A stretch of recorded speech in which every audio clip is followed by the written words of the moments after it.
Hey everybody, it's Courtney here.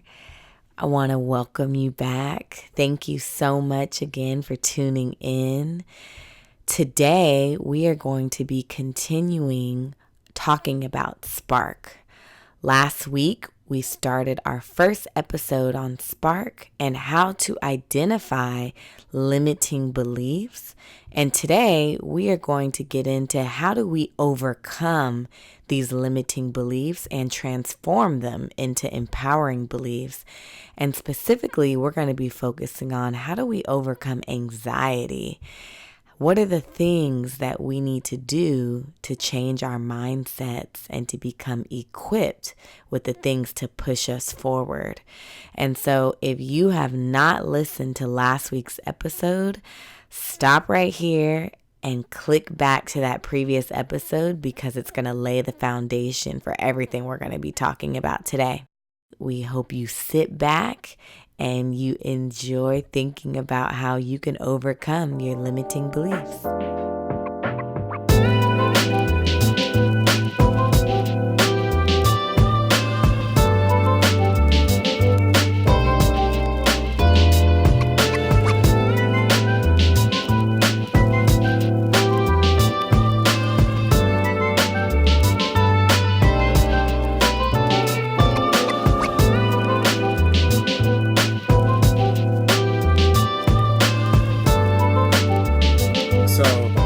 Talk about the transformation. I know you have some facts for us about transforming our minds from focusing, maybe not so much of transforming the limiting belief into a power belief, but really moving the focus of our mind from the limiting belief to the empowering belief. Because I think a lot of times we can have limiting beliefs and empowering beliefs, right, at the same time. But it's really about, I know you're nodding, but I don't know everybody else. Yes. No one saw you guys, nod. You didn't see my head nod. She's agreeing that you can have limiting beliefs and empowering beliefs that are opposing simultaneously. But how do you move from focusing on the limiting belief to really highlighting that empowering belief and allowing that to be your driving factor? Yeah. I mean, it's very difficult. So even though I'm going to give some tips and facts, like it takes so much time and intentionality to apply these things. So mentioning Dr. Caroline Leaf again, I just love her book. It's so rich. It's so practical. But she talks about the concept of neuroplasticity. She needs to give you... I know. I'm like an influencer for her. You probably talked about her every episode. I just love her. Multiple times. She's so all right, Caroline Leaf, we're going to need you to come on our podcast. I follow her on Instagram. I have a heck of her books. Maybe we should shout her out. All right, so Caroline Leaf, if you're listening to this, we want you to on our podcast.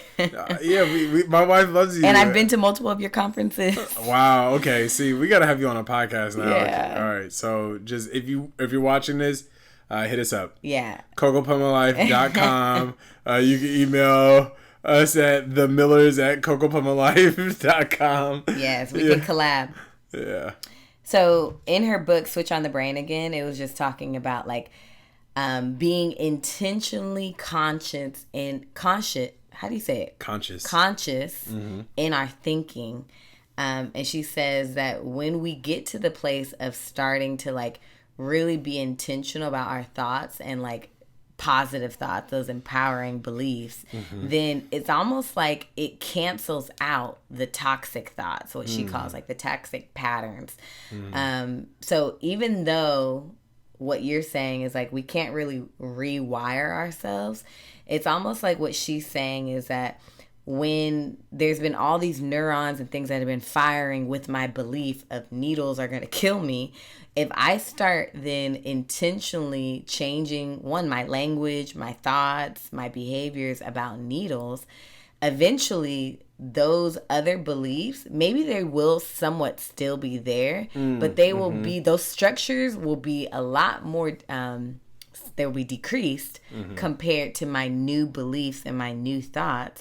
And honestly, it reminds me just so much of even in the Bible, there's so many scriptures about the mind. And I think God knows how powerful the mind is. And so I think he wants us to be able to realize how we can start taking control of our thoughts, because if we realize like our beliefs and our thoughts influence and create our reality, and we want to realize, how can I get success in my career, in my relationships, in my physical health, or just in my mental health, as we're talking about today. Like, obviously being in the field of psychology, I work in the career path of beliefs and thoughts, but a lot of people may not view it that way. There's a lot of people that take more of a route of, a lot of mental illness is genetic.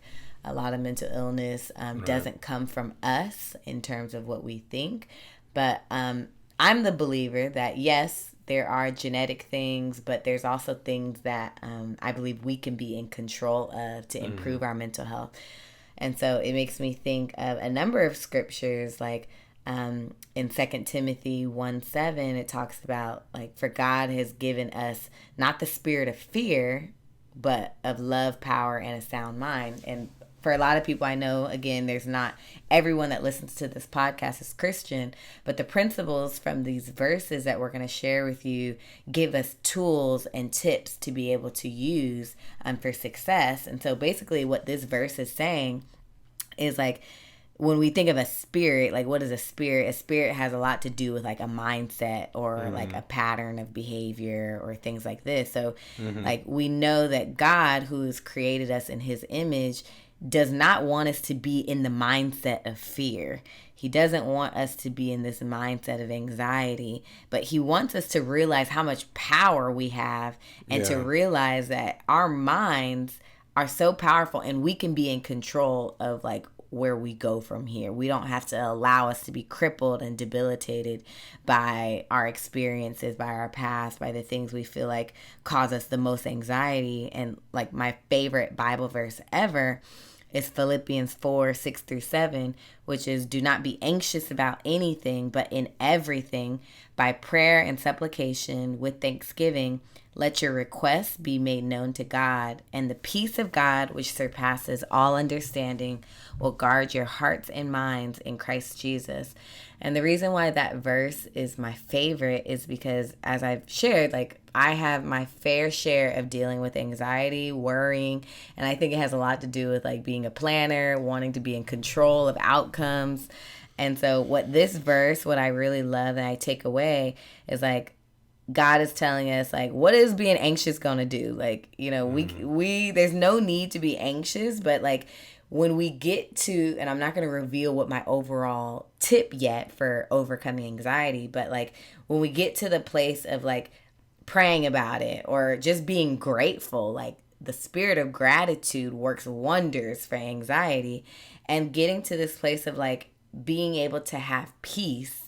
And I think that's honestly what our world is in need of right now, with a lot of the shootings, a lot of just so many atrocities that have been happening, even in the past 2 months.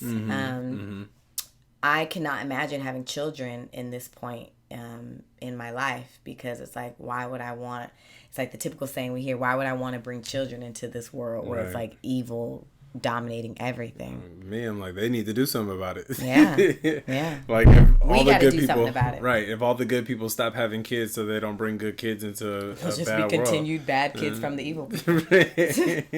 I really want I want to reflect on everything that I'm hearing so far, and that we've talked about. We talked about beliefs and where beliefs come from. They can come from a lot of trauma, a lot of traumatic times and experiences that we've dealt with as kids, or even, I think, even just as adults too. Adults too. That you can deal with trauma and you could develop a belief, and your belief is really coming from your mind saving, or even like recording data and locking For something down survival. into your subconscious for survival. And that those beliefs are actually protecting you. But as you shift and you grow and you develop, your goals and your purpose change. And as you need to move towards those purpose, those beliefs that were recorded in your mind can actually be limiting beliefs that can actually stop you from achieving that purpose or goal. And that's when you recognize that it's time for those to either be let go of, or to develop new beliefs in place of that. And so realizing that it's time to do that, you have to spark experiences and new beliefs that will help you actually obtain your goal. And so those experiences can come through a couple of different ways, like CBT, which is focused on really introducing you, therapeutic, but introducing you to like experiences that can really change your belief. So whether it be, if it's needles, like introducing you to a needle at a time. Basically. And then once you start to move in that and you really want to like start to develop a new belief, I think what I'm hearing you saying, and even through the scriptures, is that one, it starts in your thinking. Right. And I think a lot of times we can, I think meditation can get like a weird word. And I think especially in the Christian community, when they hear meditation, they think of like Eastern, like, you know, Eastern types religion. of religion where you like kind of hum and do things like that. But that's very stereotypical. People don't usually hum with meditation. I mean, I'm just, what I'm saying is, I think the thought that runs through people's mind is, this is what meditation looks like. It's weird, right? Yeah. So I guess, it's foreign. Yeah, it's foreign. But more so that meditation is really about your ability to focus your mind on something. And that when you really start to focus your mind and your thoughts, then you're able to shift your thinking pattern, and then you're able to shift your language, which plays a big part in your beliefs. And then when you shift your language, then you shift your actions, and your actions shift your habits, and your habits will shift your overall character, which then will shift your destiny and will allow you to achieve your purpose. But it all starts from really the mind, and even a lot of your language, like really being intentional about the belief and really identifying the new belief you want and focusing and meditating on that new belief and really developing a language around that, right? Right. And I mean, I know with specifically talking about mental health, like it's very difficult because I think what society has said, you know, where you can find success with dealing with mental health is sometimes like, you know, quick fixes, such as like, I don't know what. I'm completely understanding that there are times when medication is needed to deal with psychiatric illnesses. But then there's also times when we can depend on substances, not only just like medication that's prescribed by our doctors, but even like cannabis, even like other medications and substances like alcohol, to be able to help us to deal with our mental health challenges, such as depression or anxiety, or even becoming very dependent on people to help us with the things that we deal with in our mind. And really, we want to get to the place where everyone feels empowered, even within themselves, to be able to take control and to feel empowered about what is in their mind, and the things that can often help that are connected to the things that we allow ourselves to listen to, the things that we consume and digest, such as like, that can be music, that can be the people we surround ourselves around, that can be just even the things we have for entertainment, that can just be even listening to what dominant society says about Black and brown people. Like, there's a lot of things that play into someone's mental health, and it can be very easy to just say, oh, well, let me just find a way to just like escape through this, or find a way to cope. And you know, we all go through different ways of coping, but we want to be able to empower people to find a way that, one, is healthy, is sustainable and long lasting, to find the change and to find the hope that they're looking for.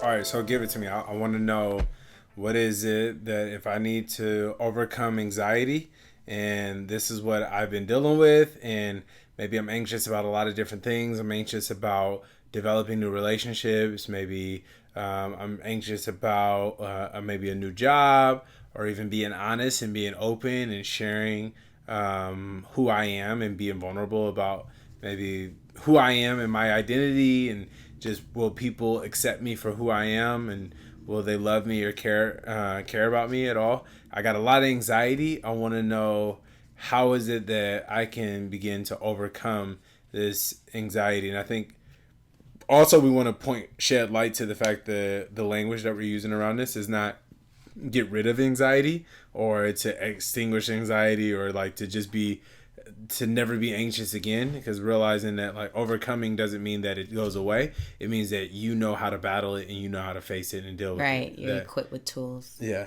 So what is it that is going to help me overcome anxiety?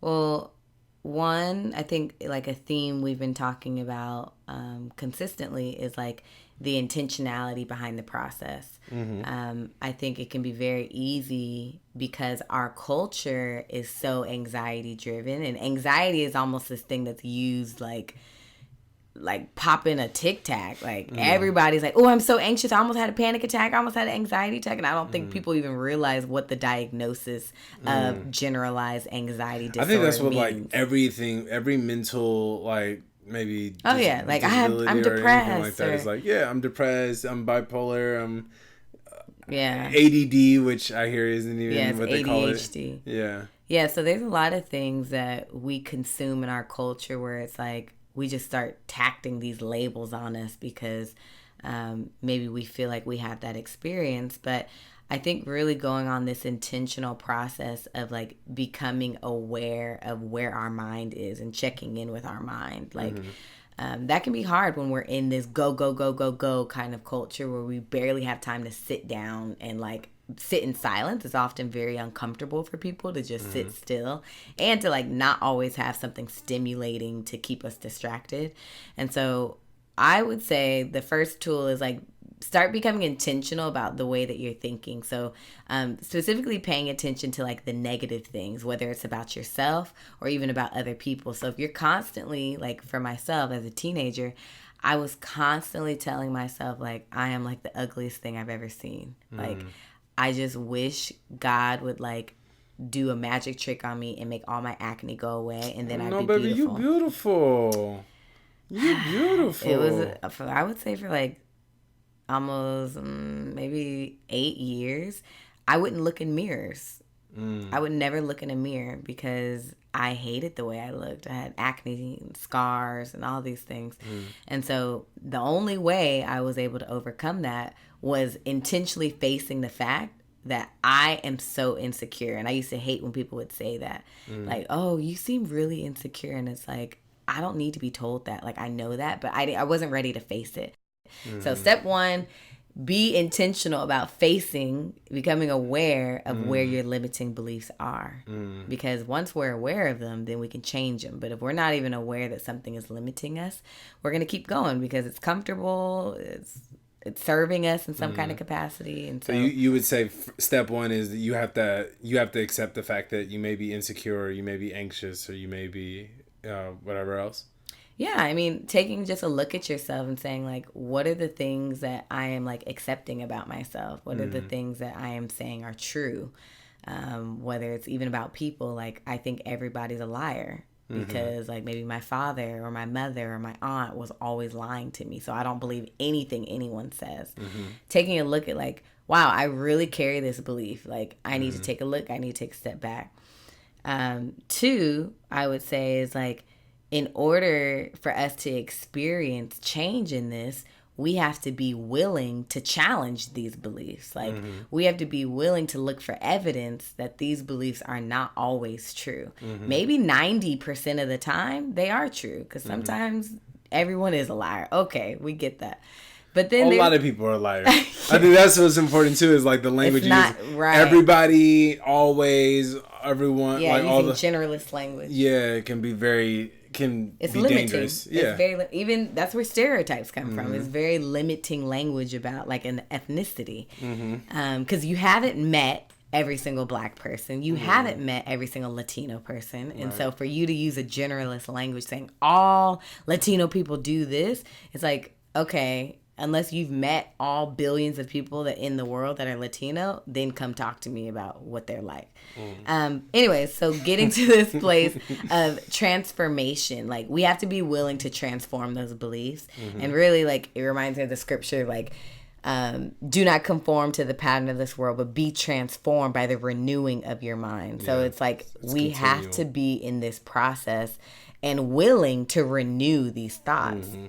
And sometimes we need help doing this. So the process of transforming and renewing can't be done alone. Like we have to have someone that can help us, that can encourage us, that can like show us like, how do we do this? How do I overcome this? How do I don't know, how can I like think something else, because this has been my reality for 30 years. So we need community. We need someone who's intentional about really helping us walk through it. Yeah. Being very intentional about what that renewal process looks like. And I think also in that renewal process, like in the process of what I'll call like a finding peace in the age of anxiety, how do we find peace? And I think that can look different for a lot of people. A lot of people feel like I find peace when I'm in nature. I find peace when I'm, at church, or I find peace, whatever. But what I feel like the common denominator in how do we find peace in letting go, overcoming anxiety, is literally what I just said, letting go. Like letting go of outcomes, letting go of control. And letting go of control is, to me, one of the scariest things for myself, because when we let go of control, we make ourselves more vulnerable and more susceptible to getting hurt, more susceptible to things slipping through the cracks. But the reason why our anxiety is always through the roof is because we realize we don't have the power to be in control of everything, and that makes us anxious. Right. So if we start maybe getting to the place of accepting, there's a lot of things that I'm just not in control, and I have to be okay with that. Well, I think one of the things we even learned today with our content day, with some of the activities we did, was that there's so much beauty in letting go, that a lot of times when people are anxious and very like focused on the negative outcomes, it's because they were stuck to a specific outcome that they wanted.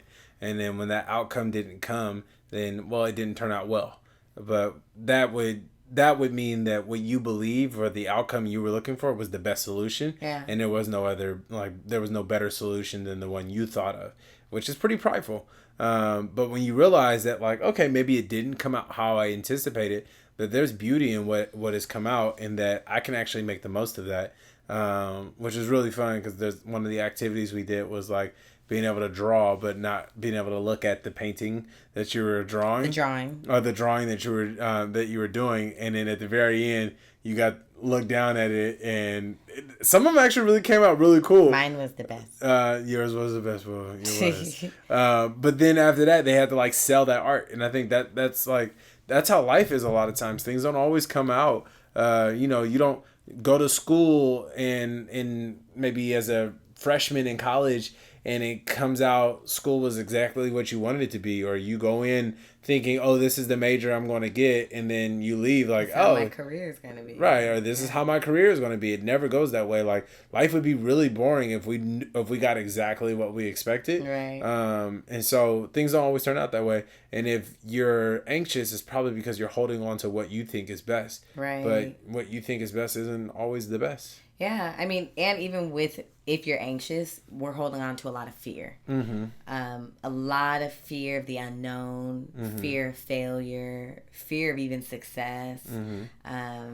That's like the common denominator that I hear with a lot of clients, a lot of people we work with in our business, a lot of people dealing with fear. And so that was the number one thing that came with our content we created today, that the thing that gets in the way of at least what we did with our group today, they said the number one thing that gets in the way of them creating their extraordinary life was fear.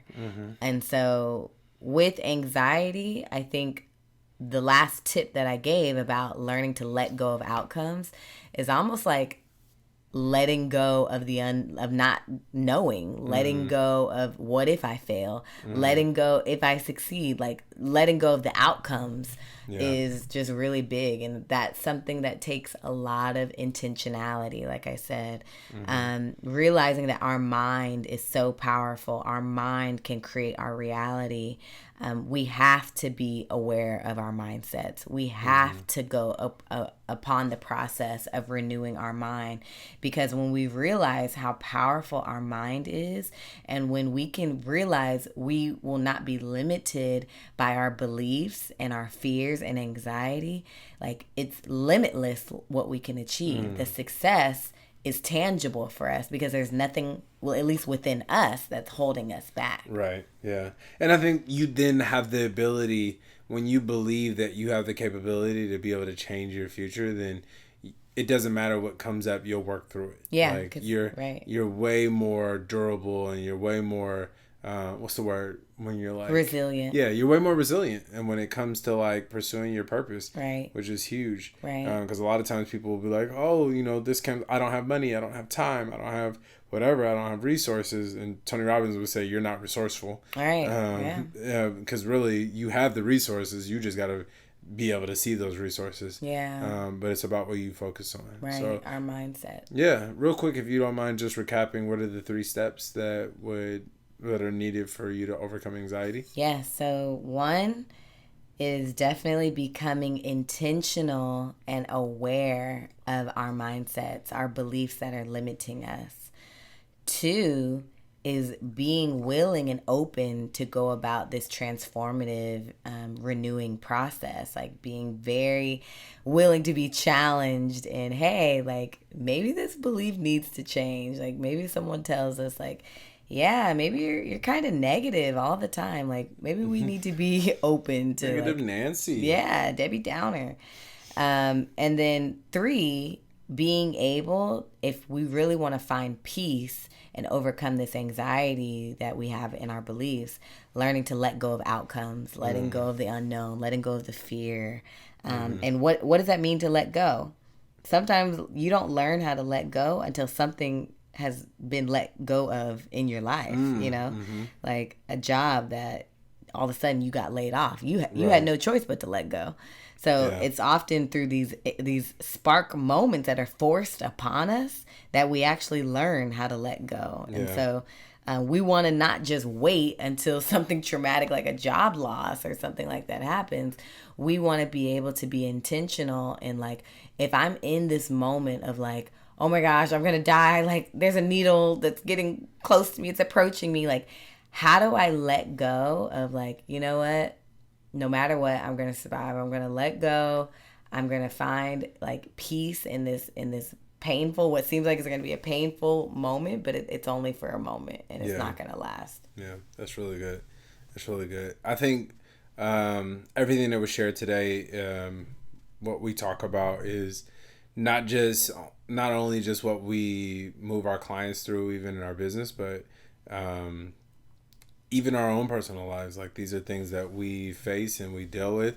And it's so interesting that like a lot of stuff that we teach we'll look and be like, oh, okay, yeah, here it is right here in front of us. Yeah, we got to deal with this too. Like we tell people about race and we talk to people about like, yeah, you got to build relationships, you got to build connections, and then all of a sudden we're in the same space. We're like, we need them we got to do it too. Yeah. So it's really interesting because we're not only just business owners who are like, working with other people and teaching other business owners how to, be successful, but we're also a married couple, and we're also Christians, and we're also Black, we're also millennials. And so there's a lot of different things that we have to face, that we have to use these philosophies for success in. Right. And so it's really interesting. But we hope that today was very good for you. I hope that you were able to take away some really good keys and really good principles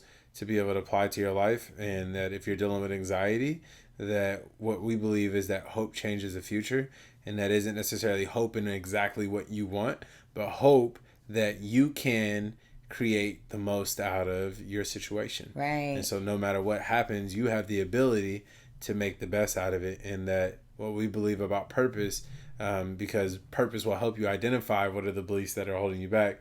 We believe about purpose is that you don't always achieve purpose, that it's not something like a goal that's tangible that you can just happen to have, or you can just obtain and you be done. That purpose is always something that you're pursuing. You're always moving after. in. Yeah. You're always moving There's after. no defined outcome of purpose. Right. And so with that, there's no designed outcome. It means that you can create it to be whatever you need it to be. So even if it doesn't look how you wanted it, you can flip it and make it what you need it to be. Right. I want to leave them with a challenge. Yeah, leave them with a challenge, girl. Yeah. I mean, I know there's a lot of people that find journaling to be very meditative for them, and just being able to reflect on your day and your thoughts. And so for those that do love to journal, and for those that just take notes on their phone, maybe for a reflection piece for you, maybe list out at least 3 limiting beliefs that you have about either yourself or in the world, and do some digging into where those beliefs came from. Like, if it is a fear of something, or it's like a belief about how people operate or how you operate, something that you realize is limiting you from maybe going to the next step or the next level, just take some time to explore, where did this come from? Because it's very easy for us to just be like, like, I wish I wasn't like this anymore. But we have to take the time to explore and understand where that came from in order for us to be willing to make the change, and in order for us to then let go. Right. So we have to go through the process. So again, take time this week, write down at least three limiting beliefs that you have, and explore where was the origin of those. Even if you can go back to childhood and say, oh, this is the first time this happened, and this is why I had to develop this belief. Yeah, I think that's really good, because a lot of times we get upset at ourselves because of our beliefs. Yeah. We have to almost forgive ourselves. Like, we were literally protecting ourselves, and so we can't be angry at us for really defending and creating safeties. Right. But it's also, like, we can't stay there. We can't stay there in this place of like allowing fear or anxiety to overcome us. We have to be empowered to how we overcome it, and realize that even anxiety is just an emotion. It's not something that is a state that we have to live in. Like, we can allow it to be something that, yes, we can experience it and we can let it pass and we can keep moving. And so I just want to encourage you all, just like we always say, you have the power to create what you want your mindset to be like. You have the power to create your beliefs. You have the power to then create your reality based on your beliefs. This is something that we do not have to just wait until one day our mental health is better. Wait until one day our anxiety isn't through the roof. Like, we have the ability to take control and to then replace, replenish, whatever the verb you want to use, to start being intentional about the beliefs we have about ourselves and the world. Yeah. Well, thank you all for listening in again. Everybody that's listening at home, all of our lovely fans and our commuters, friends, family, people who are supporting us all over the place. We love you. Yeah. We're so grateful. Thank you for listening to the Miller Time Podcast. Don't forget to leave us a comment, review, rate us. Please. Engage with us. We want to know what you guys think. Even if you have a completely different view and you're like, wait, you guys forgot about this. Like, please let us know. Sure. Shoot us an email, and we'd love to keep the topic going. And then next week, we'll be diving into purpose. Yes, we will. So please tune in with us and check us out next week for our talk on purpose. And again, remember, you have the power to create an extraordinary life. All right, y'all. Peace. Peace.